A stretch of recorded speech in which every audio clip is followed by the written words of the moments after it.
ఒక ఊరిలో రాముడు అనే రైతు ఉన్నాడు. అతనికి చిన్న పొలముంది. పొలంలో పండించిన పంటతోనే అతను తన కుటుంబాన్ని పోషించేవాడు. ఒకసారి అతను బాగా పండ్లు పండించినప్పుడు ఒక గండకోరుడు, మోసగాడు వచ్చాడు. అతను రాముడికి బాగా భయపెట్టాడు. నీ పొలంలో దెయ్యం ఉంది. ఇది నీకు ప్రమాదకరం. రాముడు ఆలోచించాడు. ఆ గండకోరుడిని బుద్ధి చెప్పాలని నిర్ణయించుకున్నాడు. రాముడు అదేనా? పొలంలో దెయ్యం ఉందంటే భయపడను. కాని దెయ్యం వస్తే దానిని పట్టుకోమని దేవుని మంత్రాలు చెప్పగలను. రాముడు ఒక బాగా పెద్ద గుంత తవ్వి దానిలో బంగారు ఆభరణాలు పెట్టాడు. మోసగాడు రాత్రి వచ్చి దాన్ని తవ్వడం మొదలుపెట్టాడు. అతను గుంతలో పడి చిక్కుకుపోయాడు.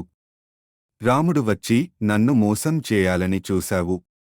కాని దొరికిపోయావు అని పించెత్తాడు. గండకోరుడు తప్పు తెలుసుకుని దోషం ఒప్పుకున్నాడు. అలా రాముడు తన బుద్ధితో తనను మోసగించాలనుకున్న వారిని బుద్ధి చెప్పాడు.